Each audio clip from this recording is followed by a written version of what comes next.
Hello and welcome to Unacademy IAS English, a one stop destination for the English medium civil services aspirants. A very good morning and welcome to the daily Hindu news analysis. So, let's begin today's discussion by first looking at the topics that we are going to discuss. From the Delhi edition of the Hindu, I have chosen a total of 8 important articles for a detailed analysis. So, we will be discussing around 5 articles which require a very detailed analysis both for prelims and mains. In fact, on page 6 and 7, there are 2 articles related to artificial intelligence and the challenges related to AI innovation in India. So, this would be combined into one discussion. Apart from these four, we have 4 smaller articles for prelims.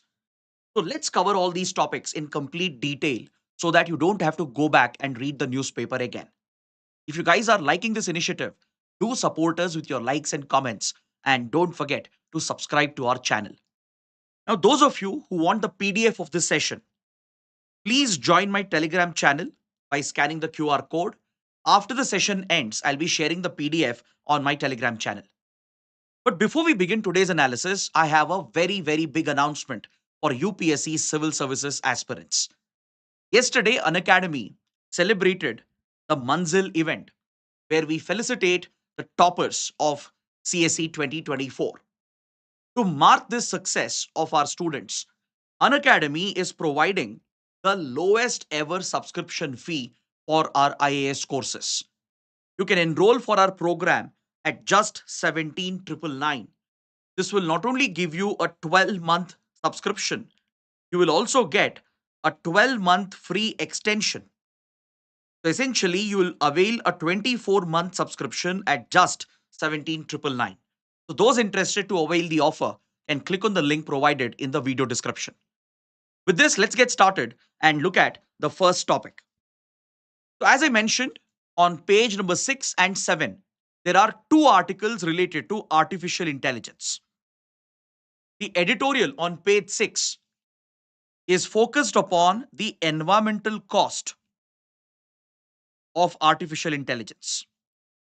The column on page number 7 talks about the financial challenges that India in particular is going to face when it comes to setting up the AI infrastructure which is needed in the country.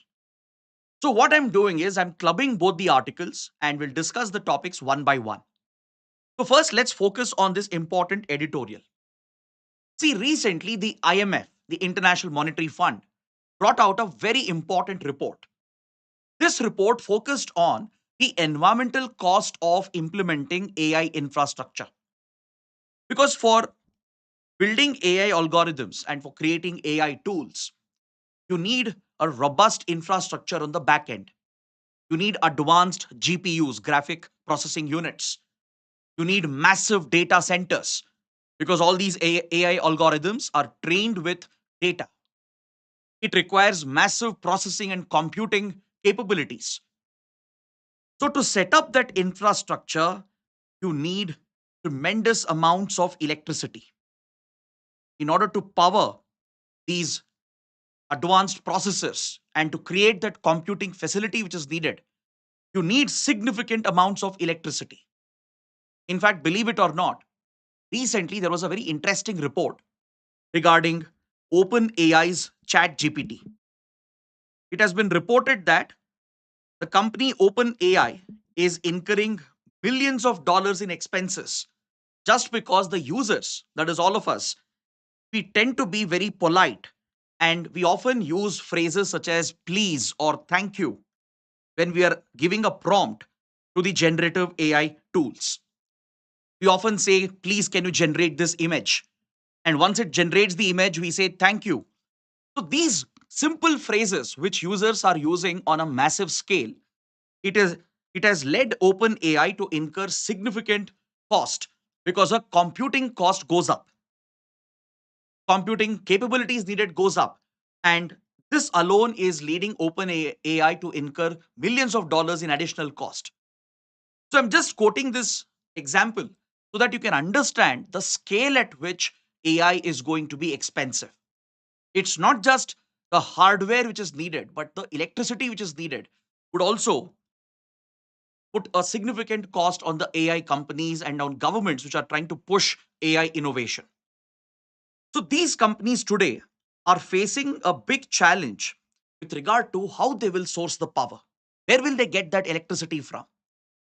So many companies are currently sourcing from the grids, which are set up by governments and private electricity companies. But other than that, several AI companies and technology companies are looking at their own power solutions. In the United States, where most of the AI companies and the big tech giants are present, some of the big companies like Meta, Google, even Apple and Microsoft, they are looking at their own power sources as well. They're looking to set up their own solar farms. They're looking to set up their own nuclear reactors in the future if necessary. That is the scale at which these companies are thinking, because that would be the requirement of electricity in the coming days, in the coming years. So, this IMF report, which evaluated the environmental consequences of AI, has a very positive outlook. The report states that the economic gain from AI will basically be much higher than the environmental consequences. So, this is quite reassuring that despite the significant environmental cost, the economic gains, the social and economic gains that we are going to reap from AI technologies would be far significant compared to the environmental costs. But this does not mean that AI will not leave behind an environmental footprint, because setting up such massive facilities and infrastructure will put a strain on our environment. Let me explain how. Now, for example, for the GPUs, which are being manufactured by companies like NVIDIA, you need massive amounts of certain key minerals, including critical minerals. So, this will increase the scale of mining around the world. And in the entire supply chain of these minerals and the electronics industry, there will be a lot of waste which is generated. This waste could be hazardous to the environment. It increases pollution. And across the semiconductor industry, the AI infrastructure industry, who provide these computing facilities, there would be increased chances of air pollution, water pollution, increase in emissions because of the increasing demand for electricity. So the question is, how will companies and governments solve this problem while ensuring that AI is sustainable, while ensuring that AI leaves behind a relatively less carbon footprint? Now, if you look at India, for example, India has a dedicated mission called the India AI Mission, through which the government is backing the AI industry in the country. The government is looking at setting up sovereign AI infrastructure. The government is planning to create a common pool of resources through the India AI mission, where the government is investing in the infrastructure from the chips needed to the centers which are necessary, including the power sources which are necessary.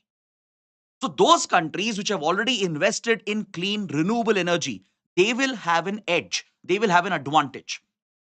If countries have solar capabilities, wind power, and even nuclear power, especially the small modular reactors, then we can easily power the upcoming AI infrastructure through these clean and renewable sources.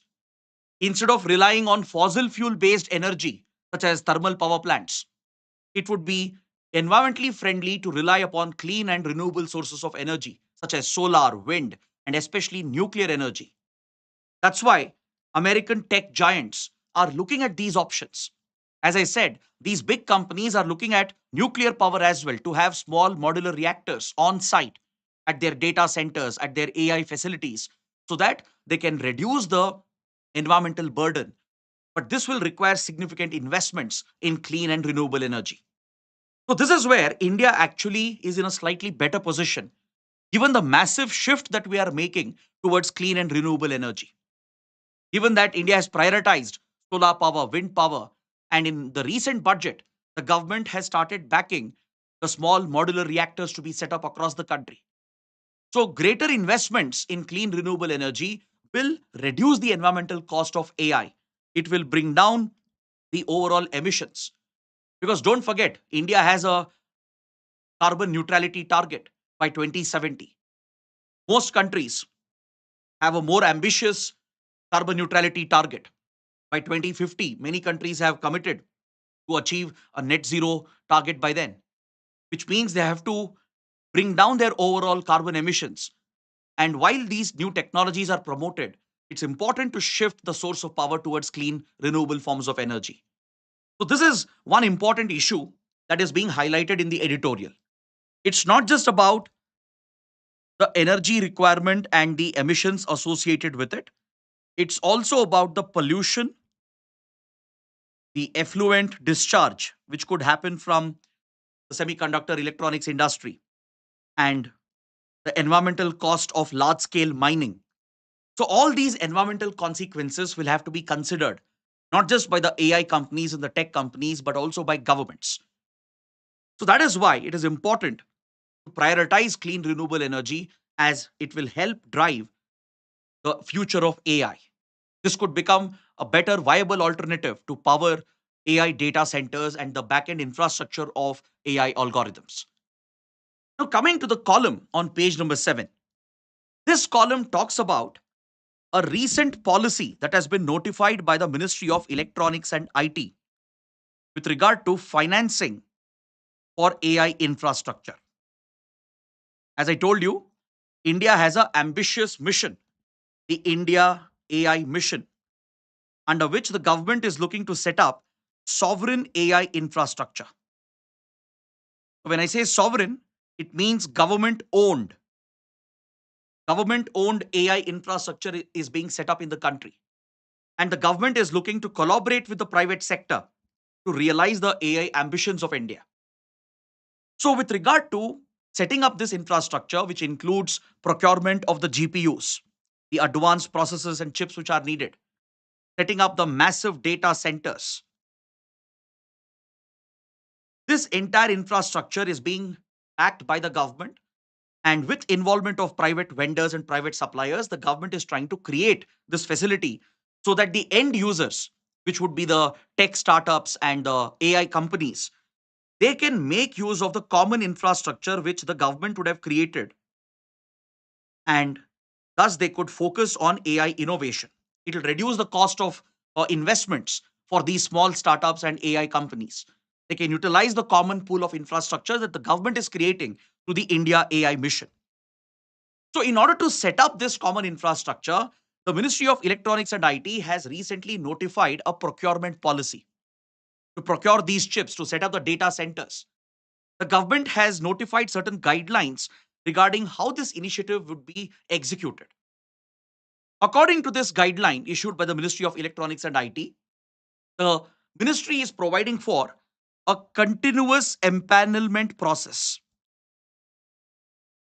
Now, what do you mean by continuous empanelment process?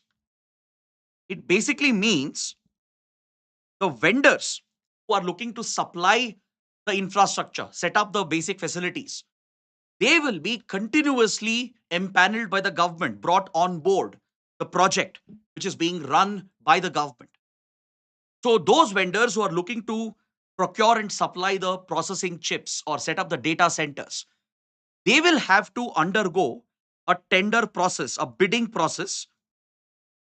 They will have to submit their proposal, and those who are able to submit the lowest bid, the lowest price, they would be awarded the contracts to procure the chips and to set up the data centers. So, this approach of the Indian government to continuously empanel vendors, to bring new vendors on board continuously, it won't be a one time process. Every now and then, new vendors would be onboarded India AI mission so that there are new companies, new suppliers who can provide the infrastructure and the essential supplies that are needed to create the common infrastructure that the government is setting up. So, this continuous onboarding process is actually good in the short term. In the short term, it can reap better benefits for India because this will ensure that there is greater competition amongst the vendors. It will prevent monopolization or cartelization.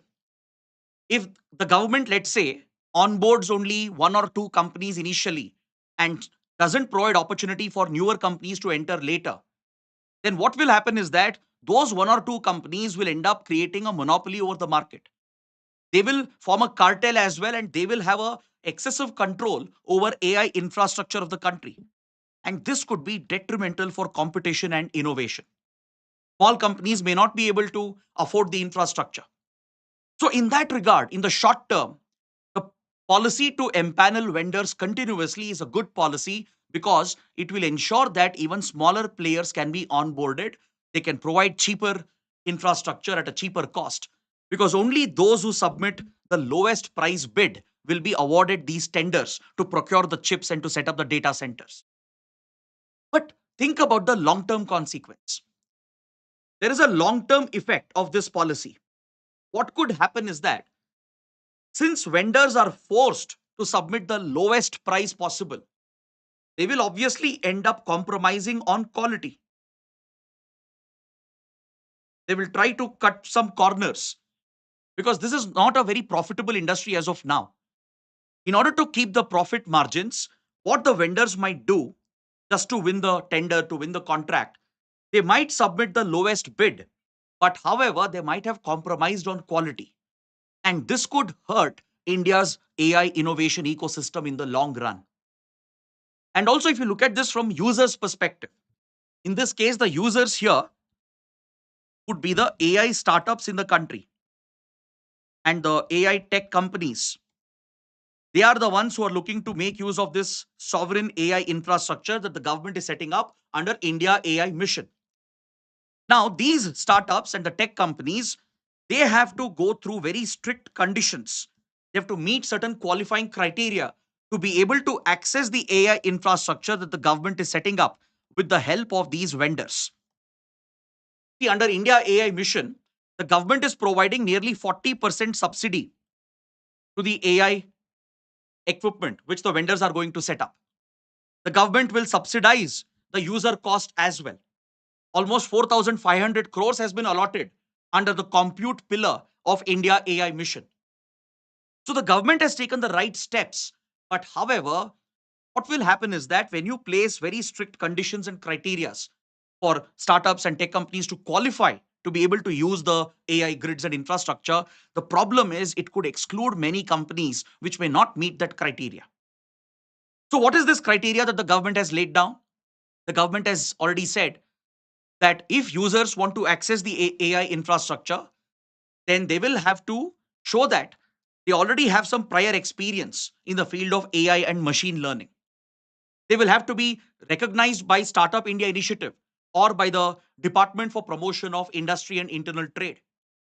They should have a minimum revenue of 50 lakh rupees to 2 crore rupees per annum, or they should have a funding of at least 1 crore rupees and above. Now, these are criterias which may not be met by the newer startups, by the smaller tech companies. They may not be able to fulfill this eligibility criteria. So, this limits the access to the AI infrastructure which is being set up. So, this will end up favoring certain larger companies, whereas smaller and newer entrants may not get the required access to this sovereign AI infrastructure. So, this could cripple innovation in the long run. And also, don't forget, when the government increases these checks and scrutinies, it leads to bureaucratic delays. See, on one side, the advantage of these criteria and conditions is that it will actually ensure better accountability. It will bring more transparency. It will ensure that the initiative is not misused. But the problem is when you try to introduce more rules and criteria and guidelines, it will bring bureaucratic delays into the picture. Now, let's say when new vendors are continuously onboarded, the problem is vendors are trying to propose the lowest price so that they will win the contract. But each and every time, there would be a delay in approving the process, in approving that tender by the bureaucracy. This could significantly delay the setting up of the infrastructure itself. So, if let's say every year there are different vendors being empaneled into this initiative, then each time when a proposal or a bid is submitted, the bureaucratic decision making, if it slows down or if they take their own sweet time to make the decisions, it will have an impact on the speed at which the infrastructure would be built and scaled. Similarly, if the users, the startups and the AI companies, if they have to time and again prove their eligibility and criteria, then they'll have to go through the bureaucratic process. So they will be facing that hurdle which will slow down the access to AI infrastructure which is being created. So, this financing conundrum could end up slowing down innovation in the country. It could slow down AI innovation. Because, see, if you look at China, you look at DeepSeek was able to disrupt the AI industry primarily because it had the freedom to experiment. DeepSeek was a private entity funded by a hedge fund, not dependent on government funds or government infrastructure. Also, it was not focused on a profit model or a business model. They were focused only on innovation. So they were able to build a much cheaper alternative compared to the Western AI counterparts. And they disrupted the AI industry because they had the freedom to innovate, the freedom to experiment. They didn't have to go through a lot of hurdles and bureaucratic delays. So this could become a drawback for India's AI mission. The concern here is the excessive bureaucratization and the hurdles which are being created in the name of criterias, in the name of a tendering process, could slow down India's AI innovation progress. So, if you can understand these 2 points, I think it's more than sufficient to analyze these two articles. So, based on this, take up a practice question. As India pushes for AI innovation, it faces significant policy challenges owing to environmental and financial risks. Critically examine. On one hand, there are few environmental challenges because of the power requirement and the pollution concerns. On the other hand, there are financial challenges with regard to the AI infrastructure and how the government is going to set up this infrastructure. What will be the financing model? Will it be easier for the vendors to set up the required infrastructure? Or will it be easier for the users, the AI startups, to make use of the infrastructure the government is trying to create? Because see, right now, India's plans are very moderate compared to the more ambitious initiatives of US and China. India's plan is to have around 19,000 GPUs in the country as part of this sovereign AI infrastructure which is being built. This pales in comparison. If you look at, let's say, Western companies or let's say China, what they are investing, the kind of GPUs they are procuring. A company like Meta has a $10 billion program just to create the AI infrastructure, which is much larger than India's sovereign program. So that tells you a lot about where India stands in the AI race, in the AI competition. So, how will we overcome these environmental concerns and the financial concerns? That is the key argument of these articles. Now, let's move on to the next article on page number 6.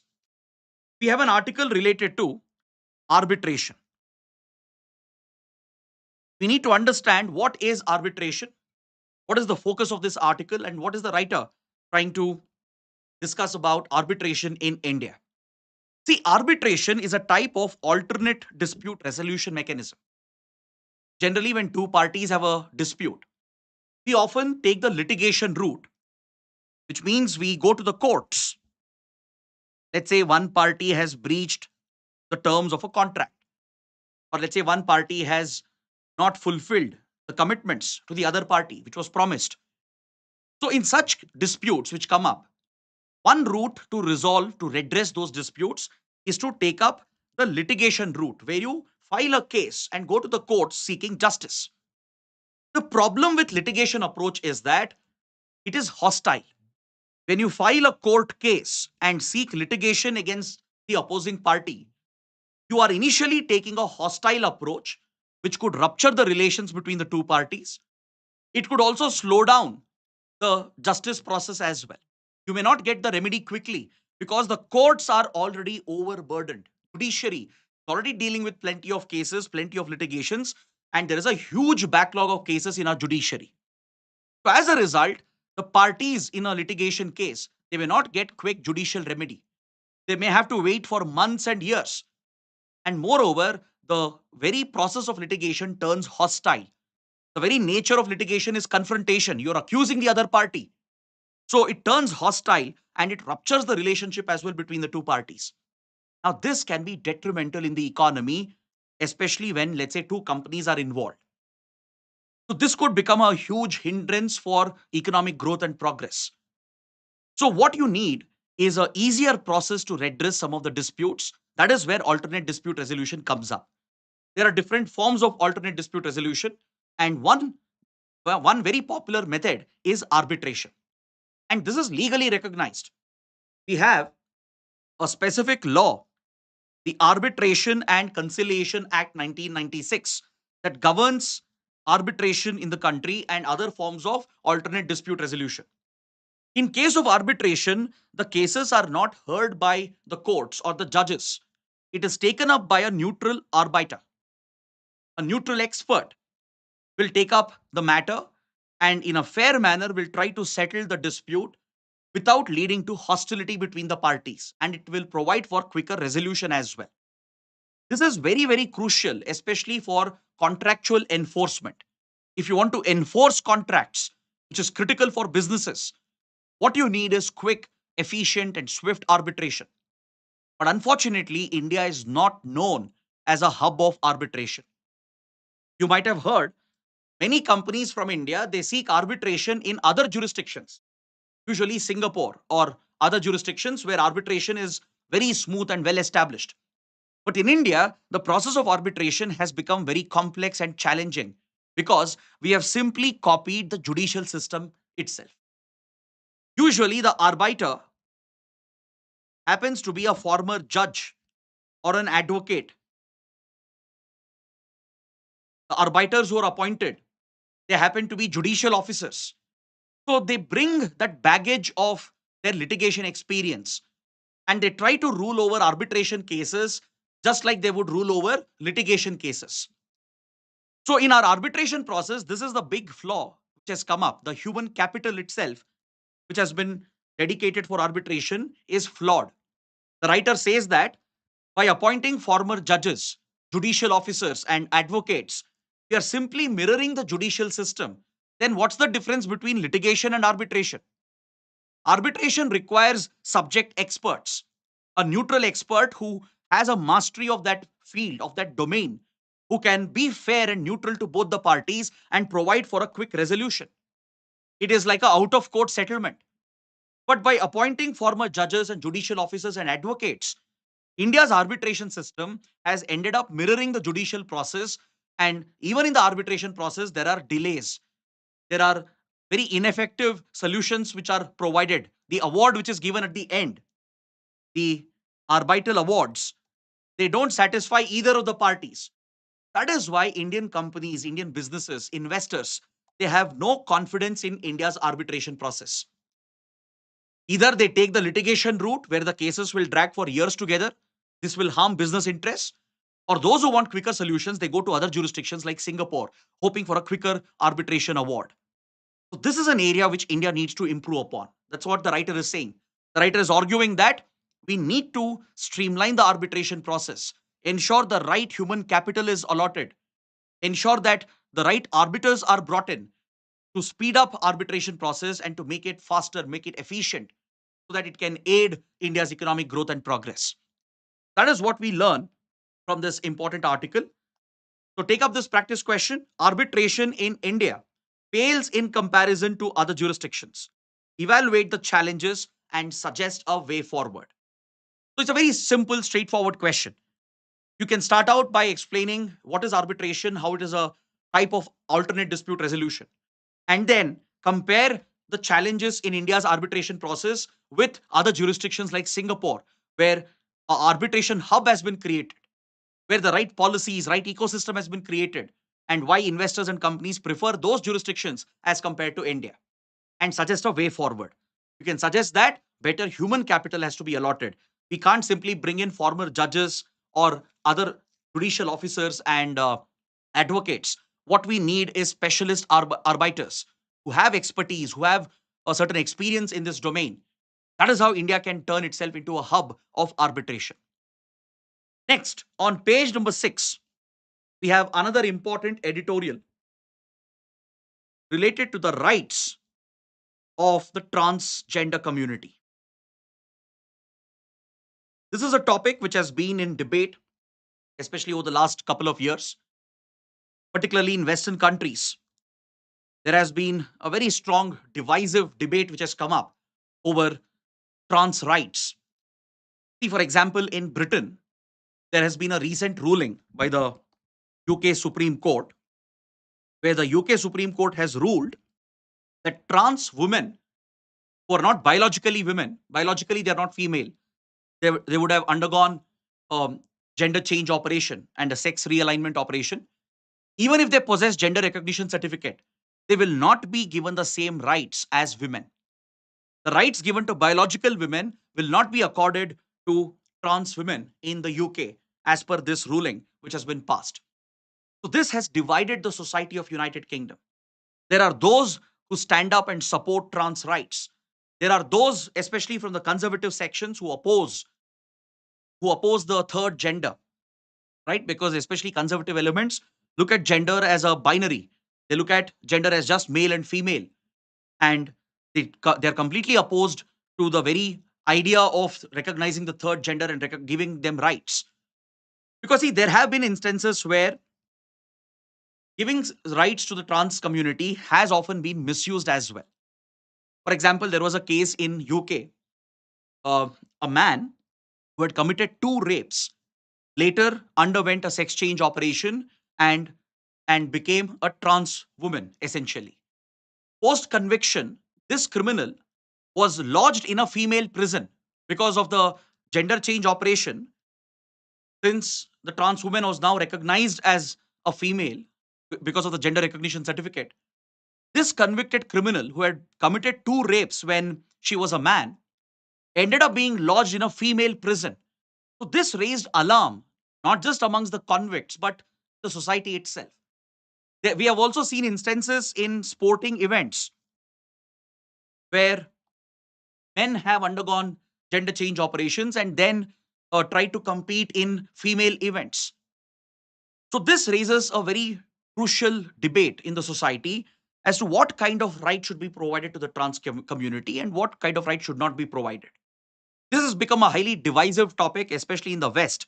You can see in the US, for example, Donald Trump, given that he comes from the far right wing ideology, he and his Republican Party, they have taken a stand against trans rights. They have abolished diversity, equity, inclusion across US government departments. And Trump has issued an executive order as well, revoking some of the rights which were given to the trans community. But please don't forget that most members of the trans community are part of the vulnerable section of the society. They face a lot of discrimination, oppression in the society. They don't have equal access to the basic rights. That's why India has a dedicated law in place to protect the trans community and their rights. In 2019, we enacted a landmark legislation, the Protection of Transgender Rights Act in 2019. So this sets out a set of rights for the third gender in India. But in countries like US and UK, this issue has become more and more divisive, where even the governments and courts are intervening to prevent the misuse of trans rights.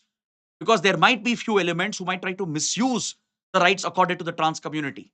But if such actions are taken, as we have seen in US and UK, this will end up disenfranchising the entire trans community for the mistakes of few. There might be few who are misusing the opportunity that's available. For example, under Britain's Equality Act, all genders, not just male and female, all genders were recognized as equal. The Gender Recognition Act in the UK allowed for sex change operation, sex realignment, and based on the sex realignment, a gender recognition certificate would be provided. So, with that certificate, the trans women could access all the rights, could secure the same rights as that of a man or a woman. But because of certain cases of misuse, such rulings are coming up, such cases are coming up, where attempts are being made to curb trans rights, the rights of the trans community. So this leaves them even more vulnerable. This could lead them towards a path of subjugation, oppression. That is what we have seen throughout history. So as the society progressed, especially in progressive societies, more rights were accorded to the trans community. But today, attempts are being made to take back those rights just because few elements have misused the provisions and the rights available to them. So it is a debatable topic, as I said, but the path which many countries are taking is quite concerning. In that regard, India is much better. The law that we have in India, the Transgender Persons Protection of Rights Act, it actually provides a sweeping set of rights for the third gender in the country. So the editorial is striking a note of caution for India. The editorial is urging India, the society, the government to ensure that we deal with the cases of misuse of trans rights, but that should not be an excuse to cripple the rights that should be provided to the third gender. Given the vulnerable nature of the trans community, the various challenges they face in the society, it's important to protect their rights while dealing with the cases of misuse. So let me know what you think on this debatable topic. Let me know what's your view, what's your thinking on this particular sensitive issue. Now, coming to the next topic, there's a very interesting discussion here in this article. The writer is talking about a theory known as political trilemma. It was a theory that was proposed by a well renowned economist, Danny Roderick. Students with economy as their optional, or those who have studied economics, would definitely be familiar with the work of Danny Roderick, a very well known, renowned economist who came up with the idea of political trilemma. So, what is this political trilemma? What are we witnessing under this disturbing phenomena which has come up, and how is it a threat to democracies around the world? The writer is arguing that democracies are at risk. Democracies are facing a big challenge because of the political trilemma which has come up. So, what is this political trilemma? I'm sure you would have heard about the term dilemma. Dilemma is when you face a conflicting choice between two options. Let's say you have to make a choice, two options are available, right? And it appears to be a conflicting choice. So that's a dilemma. A trilemma is when you have three options, three choices, and it's very hard to choose one over the other. If you try to choose one option, it might compromise the other. So that's a trilemma, trifecta situation. So according to the political trilemma theory of Danny Roderick, at one end of this trilemma, we have democracy. On the other end of this trilemma, we have globalization. And finally, the third end of this trilemma is sovereignty. Democracy, sovereignty, globalization. Making a choice between them is essentially a conflict. And according to Danny Roderick, you cannot ensure all the three options or choices are protected. If you choose democracy and sovereignty, globalization will get compromised. If you focus on globalization and sovereignty, democracy could get undermined. And if you choose globalization and democracy, sovereignty of the nation, of the government, could get compromised. I know it's a slightly complex concept, but let's break it down. Let's understand this in an easier manner. What is this trilemma? What are these choices? And are there any real examples to understand this political trilemma? Let me give you the example of the European Union. I'm sure all of you have heard about European Union. What is the EU? The EU is a political economic grouping of Western democratic governments in Europe, right? The democracies in Europe have come together to form a political economic union. So, under the European Union, what did they do? They prioritized democracy as a value. Only democratic European states are allowed to be members of EU. They prioritized globalization. They came out with a free market. They abolished the tariffs. They created open borders. They provided for free movement of goods, services, people, creating a common market, a common economy. This also meant they compromised on their sovereignty. They chose democracy and globalization, but it compromised the individual sovereignty of the nations. How? They had to agree to a common monetary policy. Those countries which adopted euro as their currency, they had to give up their monetary policy. They had to give up the sovereign right to control their own currency.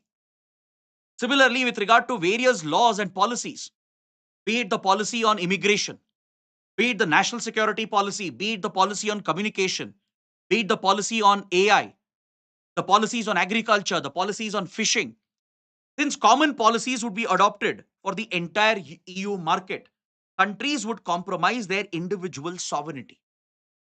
This is exactly the problem which triggered the rise of anti-EU sentiments in United Kingdom. Since many people in UK believed that UK's sovereignty was being compromised because they were part of this organization, it led to the rise of the Brexit sentiment. especially those on the right wing, they would believe that EU policies, which was inclined towards globalization and democracy, it created a free path for even illegal migrants to enter the EU zone, creating negative sentiments amongst the local people. This led to a strong demand for Brexit, for Britain to exit from the EU. And you see this across the European Union region, even in France, in Germany, in Italy. Because of the common immigration policy, there is a rising sentiment against illegal migration. And this has contributed to the rise of far right wing politics. The concern in countries like Germany is that neo Nazi parties are rising. They're gaining more popularity because the compromise of the sovereignty of the government became a rallying point for extremists, radicals. They could highlight that all the problems in their country was because of illegal migration, because of the job losses. And in a way, these right wing radical groups are now undermining democracy in these countries. In many European countries, there is a concern for the very future of the democracies here because of the sovereignty which was compromised, which led to weaker policies on immigration and other common policies which affected the local people. Look at the United States as well. In the US, the support base of Donald Trump is primarily from middle class Americans who lost their jobs as manufacturing was largely outsourced, as US preferred globalization and democracy. It affected US sovereignty in some way or the other. So, this sentiment that sovereignty of the government has been compromised because democracy is being prioritized, globalization is being prioritized. This creates resentment amongst the local population, and the resentment will create a fertile ground for radical extremist groups, right wing groups, and that could in turn threaten democracy. And the other way around also is true. Those who focus only on sovereignty and democracy will end up hampering globalization. For example, India has made a very unique choice in this trilemma, which is popularly known as the Bretton Woods Compromise. If you look at the trilemma and what India has chosen the Bretton Woods Compromise. So, what is the Bretton Woods Compromise? India has chosen democracy and sovereignty while accepting limited globalization. We have limited globalization by levying some tariffs, by protecting some key industries so that we can protect our domestic economy. We can boost our domestic production. We can protect our farmers and small industries. So we have accepted limited globalization while embracing democracy and sovereignty. So this is the Bretton Woods Compromise. This is the approach India has taken. Now look at China. What has China done when it faced this trilemma? China, of course, is not a democracy, but has clearly prioritized its sovereignty and globalization. Look at the Chinese model. It's a single state party where the political authority is supreme, and the Communist Party will never allow the capitalists to exercise any control over the state. The Chinese state has strictly controlled its sovereignty, its rights. It has ensured market economy is implemented. Today, China is one of the few countries which is completely aligned with the market economy. Though it's a communist state, it's quite of an irony here, right? Though it's not exactly capitalist, it's at least aligned with the market economy principles. But however, China has done this at the cost of democracy. By erasing democracy, it has strengthened the sovereign control of the state over policies and allowed for globalization. So China's economy is globalized, but its democracy has been crushed because the Chinese state has retained full sovereignty over every aspect of Chinese economy and Chinese life. So this is the trilemma that countries face. If countries opt for the European approach or the American approach, if they look at democracy and globalization, they compromise on their sovereignty. The compromise on sovereignty will affect their native population because of job losses, because of illegal migration, etc. And this creates a sentiment, a populist resentment against the government itself. And then you will see the rise of far right wing politics, like we have seen in US and Europe. In countries like India, where the Bretton Woods Compromise is struck, where we embrace democracy and sovereignty, the Indian state has retained its sovereignty. It has retained its commitment to democratic ideals, but our globalization is limited. This hampers economic growth and development. It limits our link with the global supply chains. We have a lot of economic hindrances, right? We don't produce a number of essential goods and components. We end up importing most of it. So India has its own economic limitations because of the limited embrace of globalization. But China, on the other hand, has embraced the market economy, really globalized its economy, protected the sovereignty of the Communist Party. But democracy has been crushed in the process. So there are no easy answers here. There's no easy choice when you face this political trilemma. But clearly, one thing is very clear: democracy has to be upheld and protected at any cost. There can be a slight compromise on globalization, slight compromise on sovereignty of the state. Democracy cannot be compromised. The moment you compromise democracy, you will see that the rights of the people are being undermined. So it's important to strike a balance between the three, and the Bretton Woods compromise seems to be the better approach, the approach that India has taken, where you globalize in a limited manner, protect your sovereignty, the state and its sovereignty, while upholding democracy. So other countries like European countries and United States, they are facing a big challenge today.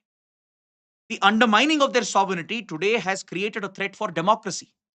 The rise of neo-Nazi parties, far right-wing extremist radical organizations is threatening democracy in the US and Europe. And this happened because of the complete embrace of globalization and the weakening of sovereignty of their governments. So how will they deal with this trilemma is something we need to wait and watch. This completes my analysis of all the big articles in today's paper. Now let's move towards the prelim section and quickly wrap up the discussion for today. On page 10, we have a very, very important update. Please make a note of this. The government of India has made a very big change. The I4C, Indian Cybercrime Coordination Center, which is a nodal agency under Ministry of Home Affairs, deal with cyber crimes, to keep track of cyber crimes and to assist state governments to deal with cyber frauds. This important agency has now been listed under Section 66 of the PMLA, the Prevention of Money Laundering Act. The I4C, Indian Cybercrime Coordination Center, which is under Ministry of Home Affairs, has now been given statutory status under Section 66 of the Prevention of Money Laundering Act. Why is this such a big change? It is a very big change because it recognizes the linkages between cyber frauds, cyber crimes, and money laundering. See, under the Prevention of Money Laundering Act, we have a law enforcement agency that tackles money laundering.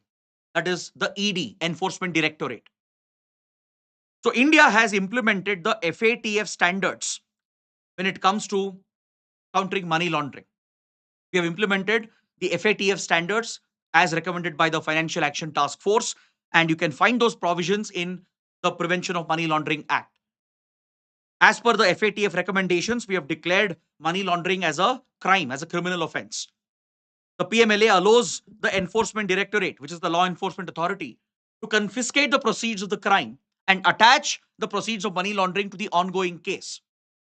We have also set up a Financial Intelligence Unit, India, as recommended by FATF, to keep a check on the financial activity, flag any suspicious financial transactions which could be linked with money laundering. But today, the evolution of cyber crimes, cyber frauds, especially frauds like digital arrests and the various cyber scams which are being pulled off, crypto scams, for example, they are closely linked with money laundering.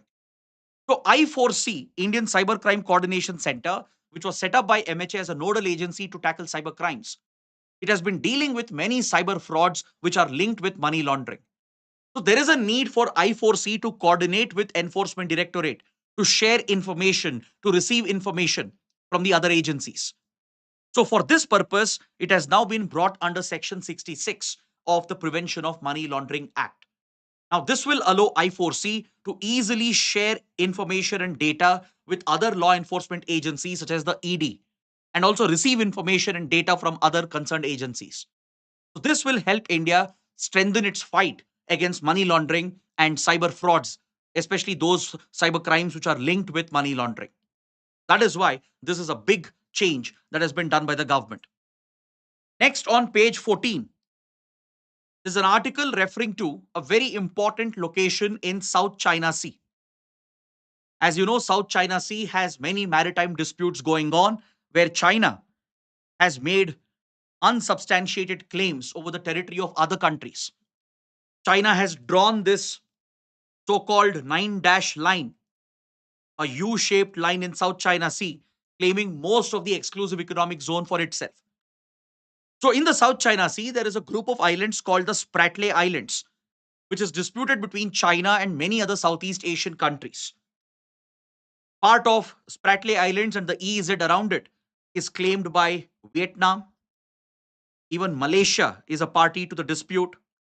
Indonesia also is a party to the dispute. Brunei, and of course, Philippines. All these countries are locked in a territorial dispute with China, where China is claiming several islands, small reefs, and shoals just to strengthen its claims over the EEZ. And this goes against the sovereignty of these countries. So, China, Philippines in particular, have been locked in this aggressive conflict for many years at Spratly Islands, where China has claimed sovereignty over many islands that should belong to Philippines. In fact, China has resorted to very aggressive military action as well, and it has disrupted the movement of ships, the movement of aircraft. So, this is a violation of freedom of navigation, freedom of overflight, which is guaranteed under the UN Convention on Law of the Sea. So, in this regard, Philippines has built close defense relations with the US. The United States, which opposes China's expansionism, it has built close defense ties with Philippines. And both US and Philippines, they regularly conduct military exercises to deter China. So recently, US and Philippines have started their annual military exercises focused on naval drills and naval exercises. So please note down the name of this military exercise, the Bali Katan exercise. Bali Katan is an annual military exercise of Philippines and American Defense Forces. So this military exercise has gained more significance this time because China has claimed that it has occupied one of the important reefs which is present in Spratly Island group. Chinese state media, they have recently claimed that China has enforced full maritime control over Tiaxian Reef, which should actually belong to Philippines. So identifying the location of this reef, where it is located, what's the other name of this reef can be important for your prelims for a map based question. The Tiaxian Reef is also called the Sandy Cay. It's a very small sand bank present near the T2 Island. T2 Island clearly belongs to Philippines. Philippines has sovereignty over the T2 Island. In fact, near T2 Island, Philippines has a major military base as well. In the local Filipino language, the T2 Island is called Pagasa. This is clearly a Filipino territory.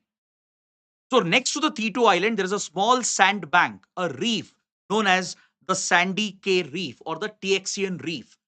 So China has claimed to have captured this recently, though it has not been confirmed. Philippines and US have not raised their objection to it, or they have not confirmed whether China has really seized this important reef in the Spratly Island group. Please note down the name, the Tiaxian Reef, also called the Sandy Cay Reef. It is essentially a small strip of sandbank. It's a small strip of sandbank near the T2 Island in Spratly Group that belongs to Philippines, which China has claimed to have occupied and established full maritime control over it. Coming to the next article, Iran suffered a deadly tragedy just the other day. At the strategic Bandar Abbas port, a massive explosion was reported, and as a result, 40 people have been killed, more than 1,000 people have been injured. This mega explosion occurred at a very important terminal, a strategic terminal, the Shahid Raje port, located at Bandar Abbas. This is strategically very vital because it is present at the opening of Strait of Hormuz. If you look at the map here, you can identify the Hormuz Strait, which is a maritime choke point. It links the Persian Gulf with the Gulf of Oman, and a vast majority of global oil supplies passes through the Hormuz Strait.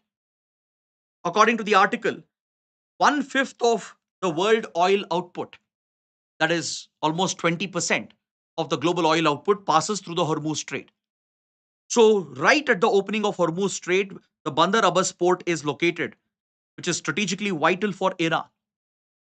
So, there are two terminals present here, and one of the terminal is Shahid Rajeh port, where this massive explosion was reported. This explosion is said to have occurred because of hazardous chemicals or rocket fuel, which might have been transported through containers.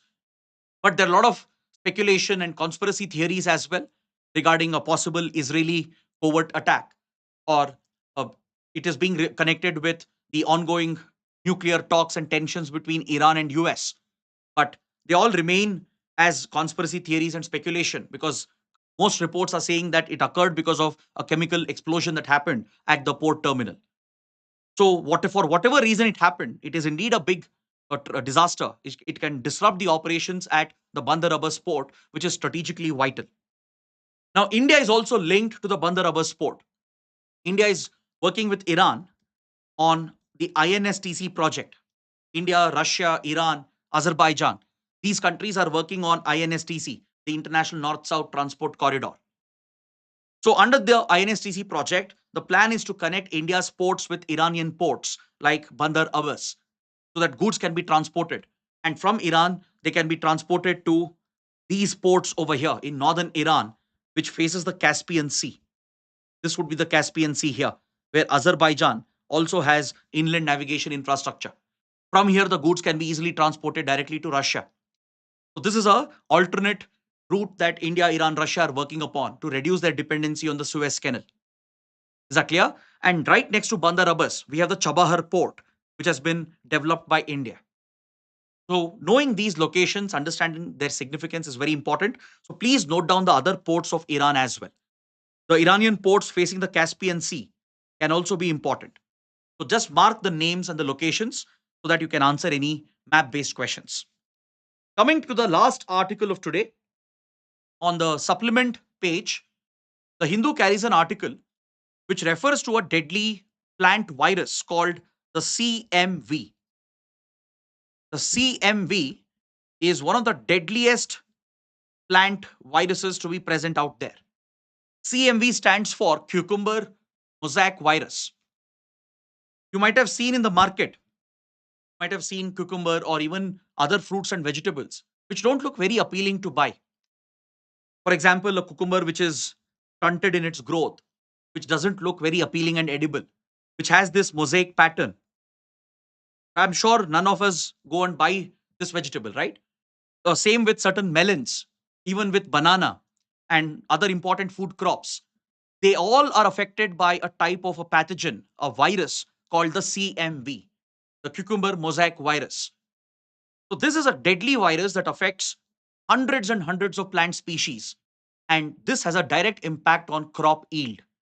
According to Food and Agriculture Organization, plant pests and diseases, they destroy nearly 40% of the food which is produced.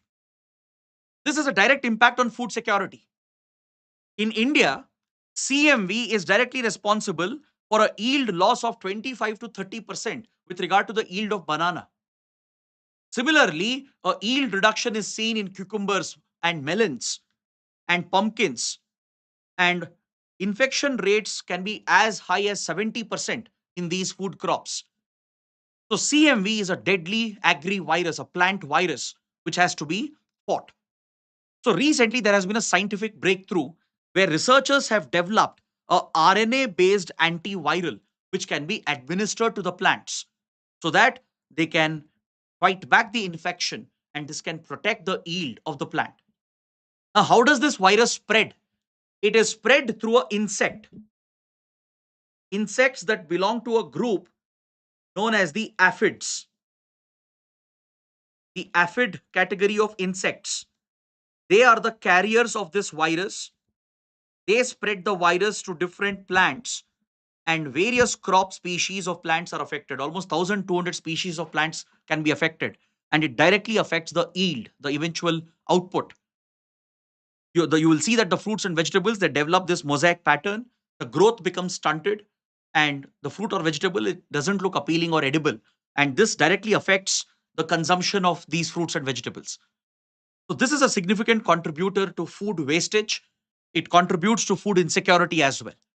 So, this new treatment, which has been developed, RNA based antiviral, it has the potential to combat the CMV, cucumber mosaic virus. So, please make a note of this for your prelims. On this note, I bring my discussion to an end. I hope it's been an insightful, useful discussion. And if you felt benefited, do let me know through your comments. Do press the like button and don't forget to subscribe to our channel. That is it. Thanks for watching.